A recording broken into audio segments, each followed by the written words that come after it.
Signal FM 90.5 à www.signalfmhaiti.com.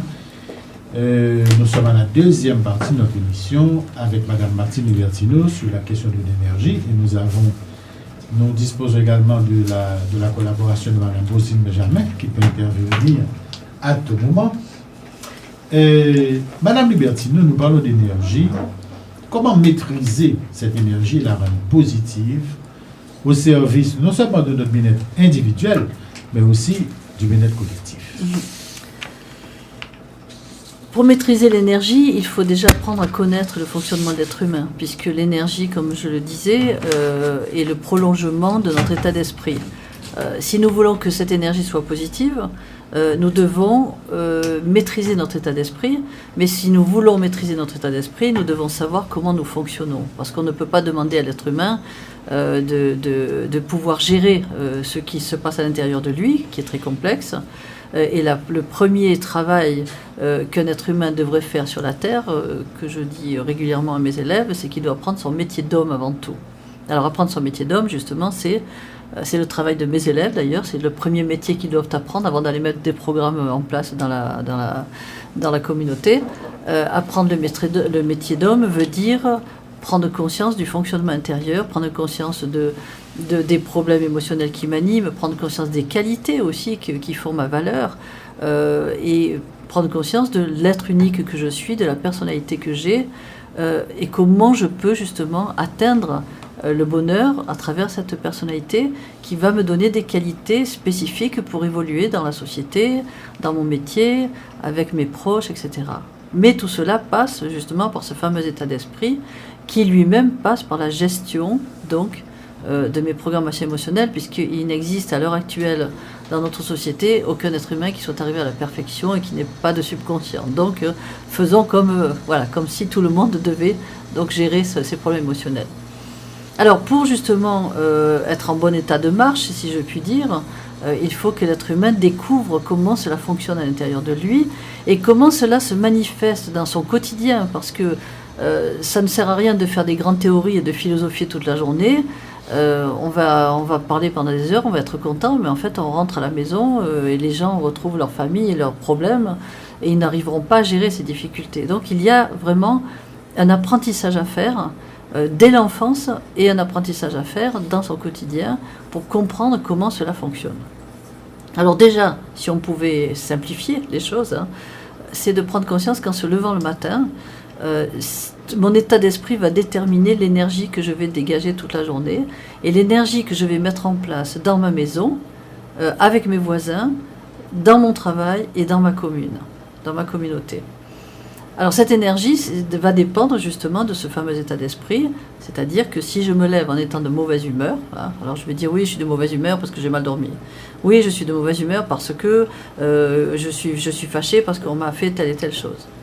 On va se justifier en disant mais si je suis de mauvaise humeur, j'ai raison de l'être parce que cela est normal. Et moi je dis non, ce n'est pas normal, parce qu'à partir du moment où je suis de mauvaise humeur, je vais justement baisser mon taux énergétique. En baissant mon taux énergétique, je vais mettre ces énergies négatives dans mon environnement, ce qui veut dire que je vais amener des perturbations dans mon environnement et je vais amener des perturbations à l'intérieur de moi et surtout à l'intérieur de mon corps physique. Alors, ce qui serait intéressant peut-être, c'est d'expliquer aux auditeurs comment cela fonctionne d'une manière très précise. Lorsque j'ai un état d'esprit, je vais effectivement avoir une pensée, prenons en général positive ou négative. Soit je suis en colère, soit je suis content. Cette pensée va justement donner la qualité de l'énergie, mais cette énergie c'est quoi?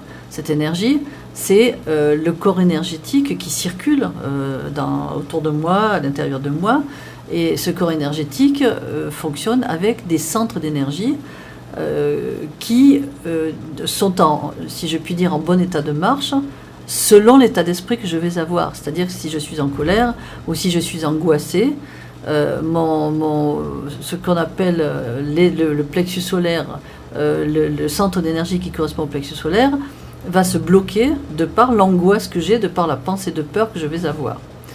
À partir du moment où mon centre d'énergie ne fonctionne plus, puisqu'il est bloqué, à partir du moment où il ne fonctionne plus, c'est là où l'être humain devrait commencer à réfléchir, c'est qu'il va empêcher ces glandes de fonctionner correctement, et les glandes faisant fonctionner ces organes, par contre-coup, il va empêcher ces organes de fonctionner correctement. Et c'est ainsi que la maladie arrive, à savoir que entre l'état d'esprit, l'énergie que je vais émaner de cet état d'esprit et mes problèmes de santé, en fait, la cause sera l'état d'esprit véhiculé par l'énergie que je vais émettre. Le problème, c'est qu'on va soigner la maladie en donnant des pilules à la personne, mais on ne va pas lui montrer que son état d'esprit, en fait, l'a rendu malade. Et tout ça passe par cette énergie qui va en même temps perturber les personnes qui sont en face de moi, parce qu'elles vont ressentir aussi cette énergie, et qui va perturber le lieu dans lequel je vis. Et je pense qu'on pourrait faire une petite parenthèse, parce que si on regarde l'histoire des familles, lorsque un couple vit dans une maison avec 2, 3, 4, 5 enfants, et que ces deux personnes ont des peurs, ont des angoisses, ont des colères parce que leur vie ne va pas, parce qu'ils n'ont pas de travail, de par leur tension, de par leurs difficultés émotionnelles, si ces difficultés émotionnelles de jour en jour s'installent à l'intérieur de la maison par les énergies qu'elles véhiculent, les enfants, en fait, qui ne sont pas du tout concernés par cela, vont être perturbés non pas par les problèmes de leurs parents, par leurs épreuves, mais vont être perturbés par les énergies justement qu'ils dégagent à cause de cette problématique. Et ces enfants, un jour, peut-être se mettront à être de mauvaise humeur, à être désagréables avec leurs parents, à ne pas obéir. Et on ne fera pas la relation de cause à effet entre les conflits, les tensions des parents véhiculés par l'énergie et ces enfants qui sont perturbés par cette énergie qui atteint justement leur système nerveux et qui n'arrive pas à gérer. Un enfant qui ne peut pas dormir, par exemple, souvent est un enfant qui n'arrive pas à gérer les énergies qui sont dans sa maison. Donc on voit bien à quel point, pour une famille, pour une entreprise et pour un pays, connaître l'histoire en fait, de l'énergie, c'est très important, passant par l'état d'esprit des êtres humains. Est-ce que c'est vrai que nous attirons à nous ce qui est sur la même fréquence vibratoire que nous? C'est exactement cela, oui, tout à fait. Alors, notre taux vibratoire emmagasine donc notre âme, en fait, notre corps, le lieu où nous sommes, et effectivement, nous attirons en face de nous des événements qui sont à notre niveau vibratoire et des personnes. Alors maintenant, on pourrait parler du deuxième volet, qui est les énergies électromagnétiques, de tout ce que l'homme a créé par la technologie. Dans ces énergies électromagnétiques, nous pouvons mettre la télévision, nous pouvons mettre la radio, le téléphone, le Wi-Fi, les jeux vidéo. Je crois qu'on a fait un peu la description générale de tout cela. En quoi justement ces objets, ces instruments sont dangereux? C'est parce que eux-mêmes véhiculent des énergies électromagnétiques, comme on les appelle. Et ces énergies électromagnétiques sont des champs vibratoires qui vibrent à un niveau très très bas et qui perturbent les champs vibratoires de la Terre et qui perturbent les énergies aussi des êtres humains. Le grand problème de l'être humain, c'est qu'il ne sait pas, il a très peu de connaissances dans ce domaine. Une des plus grosses erreurs, par exemple, qu'il va faire, c'est brancher son téléphone la nuit à côté de son lit pour emmagasiner de l'énergie, n'est-ce pas? Alors c'est très bien parce que sa batterie le lendemain matin sera pleine, mais lui par contre il n'en aura plus parce qu'en fait il met à côté de lui des énergies très basses qui vont attaquer les siennes, et il ne faut pas qu'il s'étonne le matin de se lever en ayant fait des cauchemars, en étant fatigué. Et si je devais vraiment donner un conseil, d'ailleurs c'est tout un travail que je fais avec mes élèves, c'est de prendre conscience de toutes ces énergies électromagnétiques, c'est de les éloigner de nous, et en particulier la nuit lorsque nous dormons. Donc bannir tout ce qui est téléphone dans la maison, j'entends la nuit lorsqu'on dort, téléphone donc portable, éteindre les ordinateurs, supprimer les réveils électroniques, et surtout ne pas avoir de Wi-Fi dans sa maison qui soit utilisé qui soit allumé lorsque on ne l'utilise pas. Et là, je vois un grand problème dans les pays. Je ne sais pas si en Haïti, vous êtes un peu dans la même situation, mais en RDC, où je vais régulièrement, en fait, il n'y a pas d'installation, par exemple, de téléphone fixe. Il y a très peu d'installations par le câble, ce qui veut dire que la plupart des gens, riches ou pauvres, ont tous 2 ou 3 téléphones portables. Donc ils sont environnés d'énergie électromagnétique qui sont très puissantes. D'ailleurs, quand on se marche dans les rues de Kinshasa, on voit des énormes antennes partout, en pleine ville où les gens vivent, où les gens dorment. Et c'est très très négatif pour la santé des personnes, pour la santé des gens.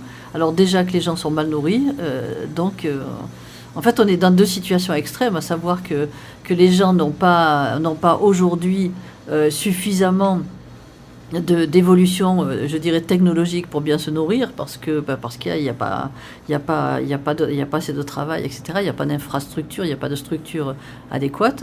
Et en même temps, il est à la pointe du progrès, parce que tout le monde a ses téléphones portables, ses Wi-Fi. Et je peux vous dire d'ailleurs que les grandes comment dirais-je, entreprises internationales qui vendent des téléphones font des grandes publicités dans ces pays-là, parce que c'est un marché énorme pour eux. Voilà. Mais en même temps, c'est une atteinte vraiment à l'intégrité de l'homme. Et il faut vraiment que nous apprenions aujourd'hui dans notre société à gérer toute cette énergie électromagnétique. Pourquoi ? Parce que si nous faisons maintenant le relais entre l'homme, en fait, et ses appareils, c'est que un homme ayant des problèmes de peur, un être humain ayant des problèmes de colère, va émettre des énergies qui sont des basses fréquences. L'appareil électromagnétique sur lequel il travaille toute la journée, le Wi-Fi avec lequel il travaille toute la journée, a les mêmes valeurs donc, que ces énergies à lui, c'est-à-dire que ce sont des énergies aussi de basse fréquence. Ce qui veut dire qu'il va d'autant plus attirer ces énergies-là, et que les énergies électromagnétiques vont d'autant plus aussi attirer ces énergies négatives à lui. Ce qui veut dire qu'il y a une incitation. L'un va alimenter l'autre. Voilà, tout à fait. Et nous voyons aussi dans les entreprises, en tout cas chez nous en Europe, en Occident, nous voyons des multinationales et des entreprises qui fonctionnent évidemment avec ces énergies-là, avec des centaines d'ordinateurs, avec des gens qui sont enfermés dans une pièce avec 10, 20, 30, 40 ordinateurs, avec le Wi-Fi, etc. Et ces gens-là ne se rendent pas compte en fait dans quel danger ils travaillent, dans quel danger ils vivent. Et on s'étonne ensuite qu'il y ait de plus en plus de dépression, qu'il y ait de plus en plus de problèmes relationnels dans les entreprises. De plus en plus de cancers. Voilà, exactement, parce que... De plus en plus de décisions destructrices. Tout va ensemble. Oui. Voilà. Parce qu'on attire, en fait, toutes les situations qui correspondent à nos énergies de basse fréquence, que ce soit au niveau de la relation, que ce soit au niveau du comportement, que ce soit au niveau des choix, effectivement. Alors, loin de moi l'idée de rejeter la technologie, ce n'est pas du tout ce que je prône, mais nous ne devons pas... Mais là, on devient esclave de la technologie. Voilà, c'est que nous avons créé quelque chose et nous devons savoir le gérer correctement. C'est comme le rapport à l'argent. De la même manière, en fait, rien n'est négatif, tout est positif si nous l'utilisons correctement, avec l'amour. Voilà. Alors, j'aimerais que vous développiez un petit peu sur le fait l'importance d'être positif, alors que nous vivons dans un environnement très souvent très déprimant. Être positif, justement, va changer les gens qui sont autour de moi, va changer le lieu dans lequel je vis, va changer les gens que je vais attirer, et va changer, sur un plan beaucoup plus large, pour un pays, va changer l'attitude de mon gouvernement et va changer tout ce qui se passe dans mon pays. Ce qui veut dire que mon pays sera beaucoup plus stable, beaucoup plus structuré, les gens seront plus heureux si la population a un état d'esprit positif. Alors dites-moi, penser positivement ne veut pas dire qu'on nie la réalité, n'est-ce pas ? Pas du tout. Cela implique des choix. Alors, pourriez-vous expliquer à nos auditeurs comment faire ces choix ? Alors, je dirais même que penser positivement veut dire voir la réalité. Et je vais encore plus loin que vous, c'est qu'une personne ne peut pas être positive si elle ne voit pas très clairement la réalité. Et surtout s'en admettre. Elle doit à partir du moment que je la vois, je l'admets. Ah, c'est pas aussi facile, hein, parce que souvent les intérêts dictent le contraire. Alors, on ne voit pas la réalité. Oui, on l'interprète. Et on veut la voir différemment. Pour que l'être humain trouve un équilibre et pour qu'il ait justement cette capacité de changer, comme vous dites, les énergies, Cela veut dire non pas seulement qu'il voit la réalité, parce qu'une personne qui ne verrait que la réalité, sans autre qualité annexe, cette personne deviendrait négative, parce qu'elle ne verrait que des événements qui lui font peur, qui la mettent en colère. L'important, c'est d'une part de voir la réalité, mais en même temps d'être capable de considérer que malgré la réalité, je suis capable de voir mon idéal, je suis capable de le respecter, je suis capable d'y croire et je suis capable de le mettre en pratique. Parce que la réalité ne nie pas l'idéal. On dit souvent, oui, mais c'est beau ce que tu prônes. Moi, souvent, je l'entends avec des gens qui ne connaissent pas mon travail de l'intérieur. Les gens disent, oui, c'est magnifique ce que vous faites, mais est-ce que vous pensez que c'est vraiment possible ? Je dis, c'est plus que possible, puisque les preuves sont là. Hein.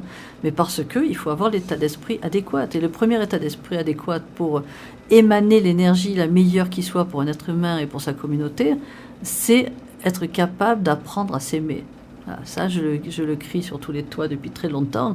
C'est que tant qu'un être humain n'a pas décidé, dans n'importe quelle situation, dans n'importe quel contexte, le pire comme le meilleur, tant qu'il n'a pas décidé de prendre soin de lui et de s'aimer, il va automatiquement émettre des énergies négatives.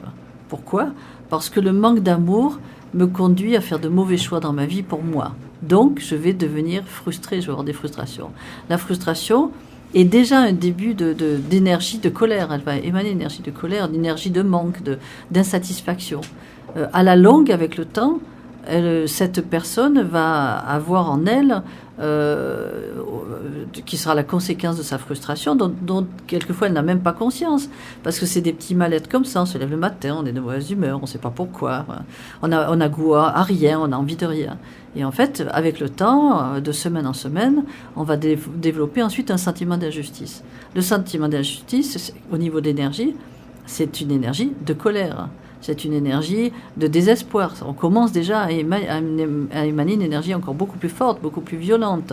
Et avec le temps, ce sentiment d'injustice va se développer en colère, en sentiment d'agressivité, en autodestruction. Et là, nous arrivons dans l'énergie la plus basse que l'être humain puisse émettre, qui va le perturber. Pourquoi ? Parce que il va se lever le matin avec cet état d'esprit, mais en même temps, il aura mal dormi, parce qu'il aura dormi dans des énergies qui le perturbent, qui sont basses, et donc il va renforcer encore plus son mal-être, parce que à un moment donné, son énergie va attaquer son système nerveux, va attaquer son corps physique, et indépendamment de l'état d'esprit qu'il aura, il sera en baisse d'énergie physique, il sera mal en point. Donc une personne qui est malade n'est pas non plus en état pour être de bonne humeur. Voilà. Et ces deux énergies vont se renforcer pour amener une personne un jour, avec le temps, si elle continue, soit à être dépressive, soit à créer dans sa vie des situations qu'elle considérera comme de la malchance, alors qu'en fait c'est elle qui a mis cette situation en place, par les énergies qui émanent d'elle. Au début de l'émission, vous avez parlé du rôle joué par l'alimentation. Justement, de l'alimentation de l'énergie positive. Est-ce que vous pouvez approfondir et développer ça un peu ? L'alimentation. Par exemple, j'entends souvent dire que pour ce genre de travail sur soi, il faut éviter de manger, par exemple, des viandes rouges. Qu'est-ce que vous dites de cela ? Alors, ce que je peux dire, c'est que c'est encore bien plus simple que ça. C'est que, et là, je parle d'expérience, puisque j'enseigne depuis 35-40 ans. Donc, j'ai vu énormément de gens passer soit dans mes formations, soit dans mon cabinet. Et je peux constater, avec le temps, qu'une personne qui prend conscience d'elle-même, qui apprend à s'aimer, qui prend soin d'elle et qui fait ce fameux métier d'être humain dont je parlais tout à l'heure, automatiquement d'elle-même éprouve beaucoup moins le besoin de manger de la viande. En fait, ça vient naturellement. Et en particulier de la viande rouge. Là, je peux vraiment donner un témoignage. Toutes les personnes qui travaillent sur elles et qui apprennent à s'aimer, qui acquièrent une sérénité, un calme intérieur, ont beaucoup moins besoin justement de manger de la viande, et elles éprouvent de plus en plus le besoin de manger des produits de bonne qualité, Et là aussi, je peux témoigner de tous les gens qui travaillent avec moi. Dès leur arrivée, souvent, ce sont des gens qui ne prennent pas forcément conscience de leur nourriture et puis qui vont plus presser. Ils deviennent végétariens ? Pas forcément, pas forcément. Je ne pense pas qu'il faille non plus être extrême, je dirais, dans ce que nous sommes. Il faut surtout tabler sur la qualité. Bon, reprenons l'histoire de la viande, en fait. La viande, ce n'est pas de la viande pour moi. La viande, ce sont des animaux, n'est-ce pas ? Ce sont des êtres qui se donnent pour l'être humain, quand même. Et c'est d'ailleurs un enseignement sur lequel j'exige beaucoup de choses avec mes élèves en RDC, puisque nous montons des programmes où nous faisons de l'élevage, où nous faisons de l'agriculture, et je pense qu'on va le faire bientôt en Haïti. Mais je souhaite et j'exige de mes élèves que lorsqu'ils commencent à faire de l'élevage, qu'ils traitent correctement les animaux. Je leur fais signer une charte dans laquelle ils s'engagent à aimer leurs animaux, à les traiter correctement et à les nourrir. Donc de ne pas les tuer pour les manger ? Pas forcément, parce que je ne peux pas demander à des gens qui n'ont rien à manger, je ne peux pas demander ça. Vous avez parlé d'être réaliste tout à l'heure, soyons réalistes, voilà. Donc non, ils vont peut-être tuer leurs animaux, mais leurs animaux seront bien traités, seront bien nourris. Et il y a 2 raisons pour lesquelles ces animaux doivent être bien nourris.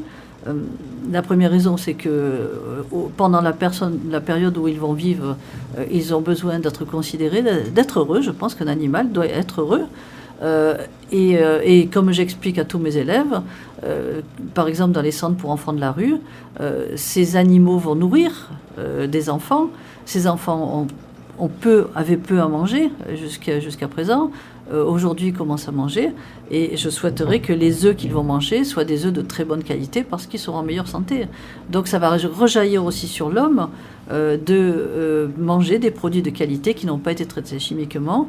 Et en règle générale, je leur demande aussi de faire de l'agriculture biologique sans traitement chimique. Voyez.